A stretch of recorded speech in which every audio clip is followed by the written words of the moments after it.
तुंगभद्रा नाम का एक नदी था। उस नदी के तट में सुंदर नगर था। उस नगर में आत्मदेव नाम करके ब्राह्मण रहते थे।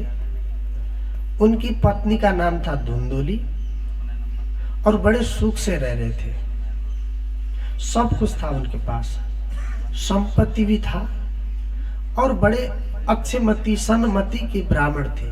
देखिए, अच्छा गृहस्थ तब पूरा होता है, तीन चीज गृहस्थ में महत्वपूर्ण चीज रहती है: संपत्ति, संतति और सन्मति। ध्यान दीजिएगा, धन भी चाहिए गृहस्थ संचालन करने के लिए, संपत्ति और सन्मति। मति यानी विचार, अच्छे विचार होने चाहिए, सदाचारी सद्गुणी होना चाहिए, और संतति, संतान भी होना चाहिए। इन तीन चीजों में से किसी के पास एक चीज नहीं है तो पूर्ण गृहस्थ नहीं है, दुखी गृहस्थी है, वो सुखी नहीं बन सकता। अब समस्या यह है, संसार में किसी के संतान है खाने वाले, खिलाने वाला संपत्ति नहीं। अब किसी के पास संपत्ति तो है, खाने वाले संतान नहीं। अब किसी के पास संपत्ति भी है, संतान भी है, लेकिन अच्छे विचार नहीं है उनके। विचार महिला है तो जीवन भी महिला है। इनके पास संपत्ति है, सन्मति है, विचार भी अच्छा है और संपत्ति भी है, लेकिन संतति नहीं है, संतान नहीं है। तो आत्मदेव ब्राह्मण को लगा अगर संतान नहीं है तो कैसी जिंदगी, बेकार है, चलो निकल जाता हूं करके घर से निकल दिए। एक दिन सवेरे ही उठ के निकल गए। दिन भर चलते चलते चलते बहुत दूर गए और उस दिन रात को वहीं कहीं जंगल में किसी पेड़ के नीचे बैठ गए। दूसरे दिन सुबह ब्राह्मण थे, सन्मति, अच्छे विचार वाले थे। सुबह नदी के पास गए, स्नान किया, वहीं पर बैठ करके संध्या बंदन करके बैठे हुए थे। उसी समय में एक कोई साधु आ गए और जब साधु को देखा तो लगा अच्छे साधु मिल जाएंगे तो दुख दूर कर देते हैं, मन की भ्रांति, मन का चिंता को दूर कर देते हैं। तो चलो ये साधु अच्छे लगते हैं, इनसे अपना समस्या जो है समाधान करवाने के लिए प्रार्थना करना पड़ेगा। सामने गए, साधु को प्रणाम किया और बोले, महाराज आप बड़े मेरी कृपा के, मुझे कृपा करने के लिए आए हैं, मैं बड़ा सौभाग्यशाली हूं। तो साधु भी खुश हो गए। तो बोलो तुम्हें क्या समस्या है, बताओ। आत्मदेव ब्राह्मण ने बोला, मेरा पास संतान नहीं है, मुझे एक संतान दीजिए। साधु ने उसकी भाग्य रेखा देखी तो उनके भाग्य में संतान सुख नहीं था। तो बोले, ब्राह्मण तुम्हारे भाग्य में संतान सुख नहीं है। और आत्मदेव ब्राह्मण बोलने लगे, अगर ऐसा है तो प्रभु मेरी जीवन भी व्यर्थ है, मेरे बाद मेरा संपत्ति को खाने वाला कोई नहीं। ये तो चलो लौकिक बात है, मेरे बाद मुझे और मेरे पितरियों को पिंड प्रदान करने वाला, श्राद्ध करने वाला कोई तो होना चाहिए, कोई नहीं है। तो ऐसी जीवन बेकार है, मैंने अपने पितरियों को जलांजलि देने वाला एक वंश पैदा नहीं कर सका, मेरी जीवन बेकार है, मुझे कैसे भी संतान चाहिए। साधु ने समझाया, देखो अब तुम पितृ की चिंता, दुनिया का सुख की चिंता, वंश की चिंता मत करो, तुम भगवान का भजन करो, अपना जो भाग्य है उसको ऐसा ही है, संतोष रहना सीखो। जब तक संतोष धारण नहीं कर पाओगे तो सुख, संसार की वैभव साधन से सुख नहीं होता है। सुख तो संतोष धारण जो कर सकता है उसी को मिलता है। तो ब्राह्मण नहीं माने, ब्राह्मण को लगा ये ज्ञानी है, कुछ न कुछ कल्याण करेंगे। तो ब्राह्मण उनके पांव में लपेट करके रोने लगा, आप संतान दीजिए, नहीं तो मैं आपके ही चरणों में प्राण त्याग दूंगा। साधु ने सोचा ये एक ब्राह्मण, वो भी सादगी ब्राह्मण है, अब ये ब्रह्म हत्या लग जाएगी, अब ये जिद कर रहा है तो इसको देना ही पड़ेगा। साधु ने अपनी झोली से एक फल को निकाला और दिया, ये फल लेकर के तुम्हारी पत्नी को खिलाओ और वो जब एक संतान को देगी, जाओ। खुश हो गए आत्मदेव ब्राह्मण, उस फल को लेकर के घर गए और अपनी पत्नी को दिया खुश होकर के। चलो प्रिय, इस फल को खा लो, ये फल खाने से तुम गर्भवती हो जाओगी, हम माता पिता हो जाएंगे, ये साधु का प्रसाद है।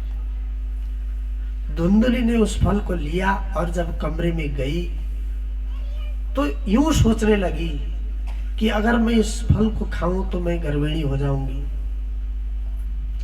मैं गर्भिणी हो जाऊंगी तो मेरा पेट बड़ा सा दिखने लगेगा और मेरे गाल पे झुर्रियां पड़ने लग जाएंगी, कुछ दाग धब्बे भी लगते हैं ना जब गर्भवती स्त्रियों का। मैं इतनी सुंदर, इतनी सकोमल, इतनी सुकुमारी स्त्री बदसूरत दिखने लगूंगी, और जब मैं बदसूरत दिखूंगी तो मेरा पति दूसरी स्त्री को ढूंढने चले जाएंगे, दूसरी को ढूंढेंगे, ऐसे सोचने लगी। और इतना ही नहीं, अगर मैं गर्भवती हो गई, बच्चा को पा लिया, अगर मैं बच्चा पैदा कर नहीं सकी, वहीं पर मर गई तो ऐसा भी होता है ना, प्रसव पीड़ा में कई मर भी जाते हैं, ये भी बर्बाद है। नहीं ठीक है, मैं दुख सुख से बच्चा को पैदा तो कर लिया, लेकिन उसके बाद क्या होगा? बच्चा जो है विष्ठा करेगा, दिशा पिशाब करेगा, वो साफ करना पड़ेगा, उसको खिलाओ पिलाओ नहलाओ, कितनी झंझट है। ये सब मैं कर नहीं पाऊंगी, बड़ी चिंता करने लगी। तो उसकी एक बहनी थी, उसके बहुत बच्चे थे, वो आई, दीदी क्या चिंता कर रही हो? बोले ऐसा ऐसा परेशानी है, क्या करूं? बच्चा नहीं पैदा करूं तो पतिदेव नहीं मानेंगे, करूं तो ये परेशानी है। तो उसकी बहनी ने कहा, देखो मेरे पास बहुत बच्चे हैं और धन नहीं है, और मैं देखो अभी गर्भिणी हो गई हूं, फिर ऐसा करो मेरे पति को कुछ तुम धनमाल दे देना और इसी बच्चे को तुम ले लो, किसी को पता नहीं चलेगा, तुम भी नाटक करो। देखो सलाह कर कैसे मिल गए फिर। दोनों बहनों में बात बन गई और धुंधली ने उस फल को लेकर के गोठ में गाय को दे दिया। फल गाय ने खाया और अपने पेट में कपड़ा लपेट करके, पेट बड़ा करके बोल रही है मैं गर्भवती हो गई। आत्मदेव ब्राह्मण बेचारे खुश हो गए, चलो अच्छा है, मैं अब बाप बनने वाला हूं।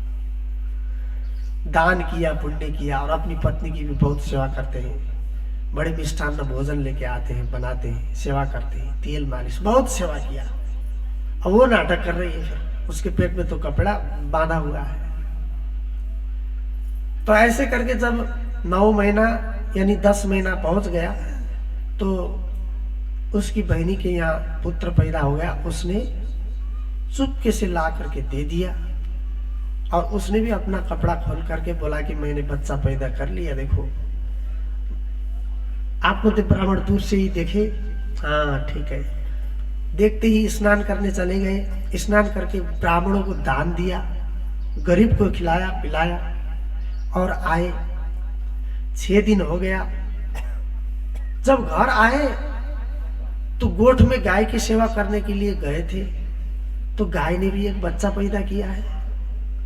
बच्चा है इंसान का और केवल कान है गाय के जैसे, बाकी सब इंसान है। चलो मेरे तो भाग खुल गई। एक मांगा था 2 दे दी, उसको भी लेके आए। जब 6 दिन हुआ तो नामकरण संस्कार किया। धुंधली ने अपने पुत्र का नाम खुद रखा। हम भी खुद रखते हैं ना, गुरुजी कोई और नाम बता देंगे, हम भी खुद रखेंगे, चिंटू पिंटू रिंकू, पता नहीं कैसे कैसे कुत्ते वाले नाम लोग अपना रखते हैं और अपना नाम कुत्ते को दे रहे हैं। तो कुत्ते का नाम शेर सिंह, अर्जुन, डायमंड, कितने अच्छे नाम रखते हैं कुत्ते का, लेकिन अपना नाम रिंकू, टिंकू, पिंकू, चिंकू, है ना, ऐसे ऐसे नाम। और उसने भी अपना पुत्र का नाम खुद रख लिया। मेरा पुत्र है, मेरे नाम से इसका नाम होना चाहिए। मैं धुंधली और मेरा पुत्र का नाम धुंधुकारी। ठीक है, माता पिता का अधिकार है अपने बच्चों का नाम रखने का। और दूसरा जो था गाय से पैदा हुआ, उसके नाम गाय के कान थे, तो उसका नाम गुरुजी ने रखा गोकर्ण। गाय के जैसे कान है ना, इसलिए गोकर्ण। गो माने गाय, कर्ण माने कान। तो दोनों बच्चे बड़े हो गए। जब बड़े, देखो कौन क्या बनेगा वो पहले से ही पता चल जाता है। हमारे गुरुजी पढ़ाते थे तो उस समय हमें देखकर कभी कभी बोलते थे, तुमको देखकर तुम्हारे माता पिता कैसे होंगे मैं जान गया हूं, ऐसा कहते थे। गुण तो माता पिता से ही मिलते हैं ना बच्चों का। तो गुरुजी कहते थे कि तुमको देखा, तुम्हारी ये प्रवृत्ति देख रहा हूं तो तुम्हें माता पिता कैसे होंगे मैं यहीं से जान रहा हूं। तो जो धुंधुकारी था वो ऐसा ही हरामी निकला।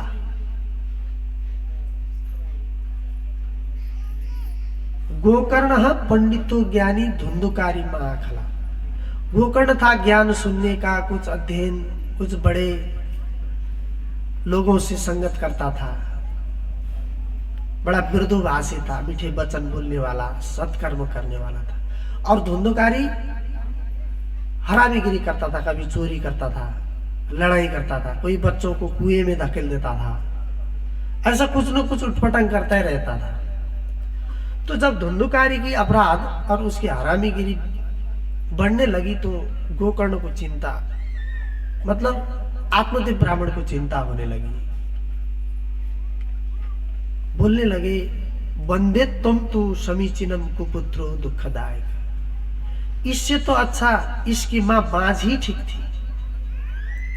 कुपुत्र तो बड़ा दुखदायी होता है। लेकिन दोस्तों कहते हैं, कोर्थ पुत्रेण जातेन योन विद्वान न धार्मिक कथंचित सोधरा बरा किन्न सुख सावका। शास्त्रों में लिखा है, ऐसे पुत्र का क्या काम जो न विद्वान बन सका न धार्मिक बन सका। कथंचित सोधरा बरा, वो तो केवल माता को प्रसव पीड़ा के दुख देने के लिए आया है और धरती के लिए बोझ है। अब संतान बिगड़ते कैसे हैं, इस प्रसंग में आपको एक और प्रसंग बाहर से सुना देता हूं। हमें लगता है, हम जब हमारे संतान कोई पुत्र पुत्री बिगड़ गए तो हम बोलते हैं, तुमको बड़े दुख से पैदा किया, पाला पोसा, पढ़ाया लिखाया और तुम बिगड़ गए हो। दोष उसको देते हैं, लेकिन उसका दोष नहीं होता है संतान बिगड़ने में, दोष माता पिता का होता है। एक श्लोक के साथ बताता हूं। दोषिलो मातृदोषेण पितृदोषेण मूर्खता कार्पण्यम वंश दोषेण आत्मदोषा दरिद्रता। यदि संतान चरित्रहीन हो गया तो वो माता का दोष है। चरित्रहीन संतान होते हैं तो उसकी माता का दोष है। क्यों दोष है? या तो माता स्वयं चरित्रहीन है, नहीं तो उसने चरित्रता सिखाने में कमी कर दी। चरित्रता की ज्ञान माता से मिलना चाहिए, वो मिला नहीं, इसलिए वो चरित्रहीन हो जाता है। यदि संतान मूर्ख हो गया तो दोष पिता का है। दुशीलो मातृदोषेण पितृदोषेण मूर्खता। या तो उसका पिता मूर्ख है, या तो उसने ज्ञान की मार्ग नहीं दिखाई, सच्चे और अच्छे मार्ग में नहीं लगाया, तो मूर्ख बन गया। कार्पण्यम वंशदोषेण, सब कुछ होते हुए भी डरपोक है, हिम्मत वाला नहीं है, कुछ कर नहीं सकता अवसर पाकर के भी, तो वंश का दोष है। वंश में किसी ने अपराध किया होगा पहले, बाप दादाओं ने, किसी ने भी, दादा परदादाओं ने, उसका फल वो भोगेगा। आत्मदोषात दरिद्रता। यदि कोई गरीब बन गया तो वो स्वयं की दोष है, उसमें और किसी की दोष नहीं। गरीब होना स्वयं का दोष है। जो मेहनत नहीं करेगा, परिश्रम नहीं करेगा, वो गरीब हो। बाप दादाओं की धन दौलत तो कितने दिन टिकेगी, किसी को पहुंचेगा नहीं। तो ये सिद्धांत है। और ऐसे दुखी पिता को देखकर गोकर्ण ने समझाया। गोकर्ण क्या समझाते हैं देखो, मैं संक्षिप्त में ही बताऊंगा आपको। देहे स्थिमांस रुदिरे विमतिम तेजत्वम जायासु तादिषु सदा ममतां विमुञ्च पश्यानिशं जगदिदं क्षणभंगनिष्ठं वैराग्यरागरसिको भव भक्तिनिष्ठः। ये देह जो है हाड़ मांस और रुधिर का पिंड है। ये जो शरीर है, ये मानव शरीर को ध्यान दीजिए, ये किसी के काम नहीं आता है। पशु के शरीर काम आते हैं। पशु के खाल से जूते बनते हैं, बेल्ट बनते हैं, जैकेट तक बनाते हैं लोग, बैग बनाते हैं। उसके हड्डी से हथियार के दाब बनाए जाते हैं। लेकिन मानव की खाल से तो कुछ बनता नहीं, ना हड्डी से कुछ बनता है। अब न किसी को खिला सकते हैं इस शरीर को। सबसे बेकार ही मानव शरीर है। जीवन में कहीं किसी के काम ना आए, ना खुद के काम आएगा, ना दूसरे के काम आएगा। और ये मानव देह इतनी बेकार है, इसमें अच्छी चीज कुछ भी नहीं है। आप जितने भी साबुन से, महंगे साबुन से ना हो, जितने भी महंगे पाउडर लगाओ, कैसा भी परफ्यूम लगाओ, लेकिन है ये कचरे का ढेर। कचरा ही कचरा। देखो आंख से क्या निकलता है? कचरा। नाक से कचरा, मुंह से कचरा। आपके शरीर में जितने छेद है वहां से सबसे कचरा ही निकलेगा। और आपके भीतर भी कचरा है। खून है, हड्डी है, खाल है, मांस है, रुधिर है, विष्टा है, पता नहीं। समझो तो कितना घिन लगे क्या आएगा। तो ये शरीर जो है केवल कचरे का एक ढेर है। इसे अपना कहना छोड़ दो पिताजी, ये अपना नहीं है, ये हमारा नहीं है। आपको लगता होगा कि मेरा शरीर तो मेरा ही है। नहीं, जब आप बोलोगे, अगर ये शरीर ही आप होते तो आप कहते मैं हाथ, मैं नाक, ऐसा कहते। ऐसा नहीं कहते। आप क्या कहते? मेरा हाथ, मेरा नाक कहते। मतलब ये शरीर अलग है। आपके अंदर जो मैं कहने वाला है, मैं कहने वाला जो है, वो अलग है। अब पहचानना ये है महाराज, इस शरीर को तो पहचान चुके आप, किसके पुत्र हो, किसके पौत्र हो, किसके भाई हो, किसके पति हो, किसके पत्नी हो। आप ये शरीर का तो जानते हो, लेकिन इस शरीर के अंदर मैं कहने वाला जो एक तत्व है, वो किसका है, वो जानना है। जब तक वो नहीं जानोगे, किसी संतों ने लिखा है, पहले आप पहचानो रे साधो, पहले आप पहचानो, बिना आप चिन्हे पार ब्रह्म को, कौन कहे मैं जानो। लोग आएंगे, हमें तो ईश्वर देखा है, हमने ईश्वर को पहचाना है, कहने वाले। उनको पूछना, ठीक है तुमने ईश्वर तो देखा है, परमात्मा तो देखा है, तुमने खुद को पहचाना है कि नहीं, ये पूछना। वो बोल देगा हाँ पहचाना हूं, तो बोलना तुम कौन हो वास्तव में। तुम्हारा ये शरीर नहीं, तुम्हारे जो अंदर का तत्व किसका पुत्र है, किसका पौत्र है, किसका अंश है, उसका नाम क्या है, उसका काम क्या है, उसका जगह कौन सा है, कहाँ का है वो, ये पूछना। मतलब पहले जब आप खुद को नहीं पहचानोगे तो ईश्वर को कहां से पहचानोगे भाई? खुद को तक पहचाना नहीं अभी तक। हाँ, तो खुद को पहचानना होता है। इसलिए जो ये शरीर है, इसको अपना कहना छोड़ दो, स्त्री पुत्र आदि की ममता छोड़ दो। ये शरीर रात दिन क्षण भंगुर देखो। इस मध्य कोई भी वस्तु को स्थायी मत समझो, ये सब अस्थाई है, उससे मोह न करो। केवल वैराग्य का रसिक बन जाओ और परमात्मा के भक्ति में डूब जाओ। तुम जो कर्म करोगे, अच्छा कर्म करोगे तो अच्छा फल मिलेगा, बुरा कर्म करोगे तो बुरा फल मिलेगा। इसी को जानो, कर्म को जानो। ये न शरीर तुम्हारा है, ये न परिवार तुम्हारा है, ये न तुम तुम्हारे हो। कि वास्तव में हमारा कोई नहीं है। तो ऐसा ही समझाते हैं गोकर्ण अपने पिता आत्मदेव को। तो आत्मदेव उसी समय घर छोड़कर वन को चले गए और वन में जाकर के 10वें स्कंद, इसी श्रीमद् भागवत का 10वें स्कंद को पाठ करते करते अपना देह को त्याग लिया। देखिए, उत्तम आत्मदेव है, उन्होंने उत्तम गति प्राप्त की, परमात्मा का स्वरूप प्राप्त किया। और उसके बाद यहाँ घर में क्या हो गया, जब पिता मर गए तो और फ्री हो गया वो। और गोकर्ण भी चले गए, चलो यहाँ घर पे रह करके ये सब देखने से अच्छा तीर्थ वर्त करता हूँ, कुछ साधु संत विद्वान के पास जाता हूँ, कुछ सीखने को मिलेगा। गोकर्ण जी तीर्थ के हिसाब से चले गए। अब रह गए दोनों माता और पुत्र। अब धुंधुकारी पहले तो मदिरा सीखा, जुआ खेलना सीखा, वेश्यावृत्ति करना सीखा। अब सब धन दौलत खत्म कर दिया। अंत में माता के पास कुछ गहने थे, उसको जबरदस्ती खींच के लेके गया।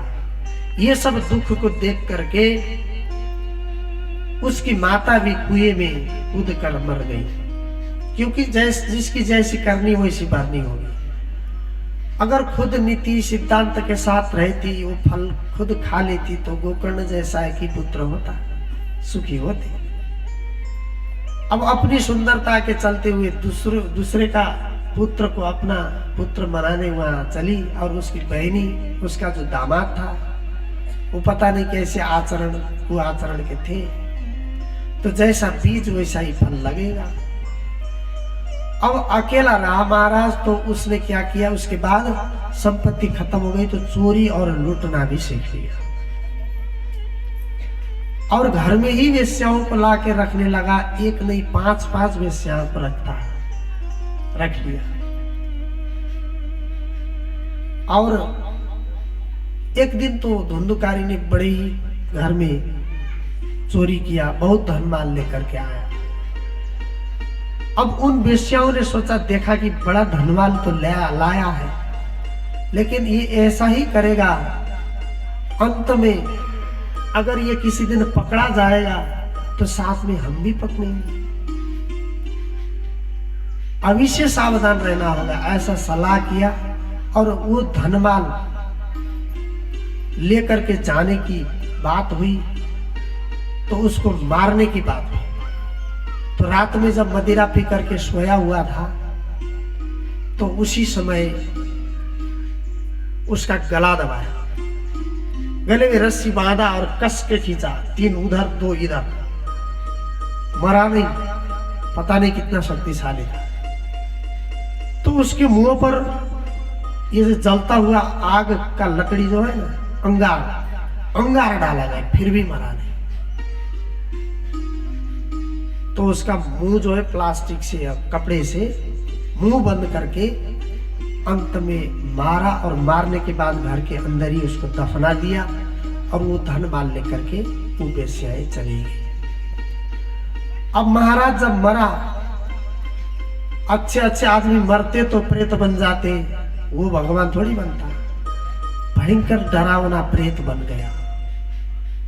प्रेत इसलिए बनता है, देखो अब एक बात यहाँ पर आप लोगों को जानने की बात है। जैसे पितर होते हैं, जो पितर कभी हम पूछते भी हैं, हमें सताते भी हैं, वो पितर नहीं है, प्रेत है। थोड़ा सुधार कर बोलते हैं हम पितर। वो ऐसे क्यों होते हैं?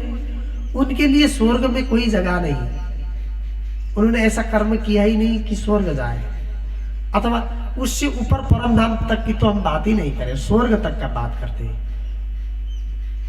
और दूसरा, शरीर पैदा करने के लिए, शरीर धारण करने के लिए भी ऐसा कोई कर्म नहीं। जो भटक जाते हैं वो प्रेत बन जाते हैं, पितर बन जाते हैं। अब हम क्या करते हैं, उन्हीं पितर को पाल करके रखते हैं। उनको पालना नहीं, उनको मुक्ति देना होता है। अब ये हो गया प्रेत। अब जब गोकर्ण ने सुना कि तुम्हारा बड़ा भाई मर गया है, तो गोकर्ण ने जितने भी तीर्थ थे काशी, गया, पुष्कर, ब्रह्मकपाली, जितने भी तीर्थ थे सब तीर्थों में उनका श्राद्ध किया। क्यों किया? क्योंकि धुंधुकारी महापापी है, ये सहजता से तरेगा नहीं, उनको मालूम था। तो उन्होंने सब तीर्थों में श्राद्ध किया, अच्छी तरह से कर्म किया। लेकिन देखो वो तरा नहीं। तो एक दिन, अब कुछ समय बाद गोकर्ण घूमते फिरते अपने घर की ओर आए। घर में रात में जाकर रुके, क्योंकि वो घर तो भूत बंगला हो चुका था, वहां पर कोई जाता नहीं। जब रात हो गई जाकर के सोने की बात कर रहे थे, सोने लग रहे थे, तो कुछ चाल होने लगी। कभी शियाल का आवाज, कभी लोमड़ी का आवाज, कभी बिल्ली का आवाज आता था पहले पहले। बाद में तो कभी भैंसा, कभी सुअर, कभी कुत्ते जैसा दिखाई देने लगा। तो गोकर्ण को लगा कि कोई आत्मा है, भटक रहा है। तो हाथ में जल लिया, अभिमंत्रित किया और फेंका। तुम जो भी हो एक जगह ठहरो और बोलो मुझसे। तो जब जल फेंका तो धुंधुकारी बोला, मैं तुम्हारा बड़ा भाई धुंधुकारी हूं। तो गोकर्ण ने कहा, मैंने तो तुम्हारे लिए क्रिया किया, कर्म किया, तीर्थ व्रतों में श्राद्ध किया, तुम कैसे नहीं तरे? तो धुंधुकारी कहता है, गया श्राद्ध सते नापि मुक्तिर्मेन भविष्यति। एक दो श्राद्ध की बात कर रहे हो भाई, मेरी तो गया में 100 श्राद्ध करो तो भी मैं नहीं तरूंगा, क्योंकि मैंने इतना अपराध किया है, मैं नहीं तरूंगा। तो क्या करूं? तुम विद्वान हो, पढ़े लिखे हो, कुछ उपाय निकालो। ठीक है, तुम अभी मुझे सोने दो 1-2 घंटा करीब, सुबह हो जाएगी तो मैं इसके लिए उपाय ढूंढूंगा। 1-2 घंटा सोए, सुबह हो गई, ब्रह्म मुहूर्त 3 बजे उठकर गोकर्ण जी नदी में गए, स्नान किया, संध्या बंदन किया। जब सूर्य उदय हो रहे थे तो अपने मंत्र के द्वारा सूर्य को रोका। बोले, प्रभु एक ऐसा परिस्थिति है, इसके लिए कोई उपाय बताओ। तो भगवान सूर्य ने कहा, तुम सप्ताह वाचन करो, भागवत सप्ताह करो, उसी से अपराधी से अपराधी, पामर से पामर जीव की मुक्ति होगी। तो ठीक है, गोकर्ण जी आए, सप्ताह के लिए दिन तैयार किया और गांव वालों को सबको खबर किया, सबको बुलाया और खुद कथा करने लगे। गांव वाले सुनने लगे।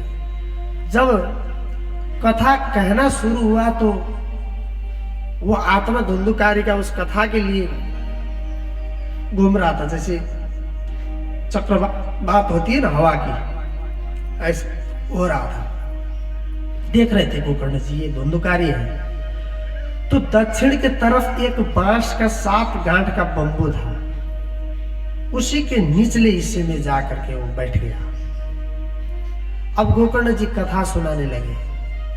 पहले दिन पहली कथा सुनाई, पहला गांठ फटा, दूसरे दिन दूसरी, तीसरा, चौथा, 5वां, 6वां, 7वां गांठ फूटा। 7 दिन कथा हो गई तो धुंधुकारी दिव्य स्वरूप में आ गया और उसके लिए स्वयं भगवान रथ लेकर के आ गए। अब ये 7 गांठ की मतलब क्या है? अब देखो, वो बंबू के 7 गांठ नहीं, हमारे अंदर 7 गांठ है, वो तोड़ना चाहिए। बात को यूं समझो, क्या क्या है? अविद्या 1, अस्मिता 2, राग, द्वेष, अभिनिवेश, अहमता और ममता, ये 7 ग्रंथि है। अर्थात इसका अर्थ आप यूं समझिए, काम, क्रोध, लोभ, मोह, मद, मात्सर्य और अविद्या यानी अज्ञान, ये 7 ग्रंथि है हमारे अंदर। इन 7 ग्रंथि जब टूटेंगे तो हमें ज्ञान होगी, भक्ति भाव आएगी, तो हमारा मुक्ति होगा। ये इस कथा का रीजन ये है, रहस्य ये है।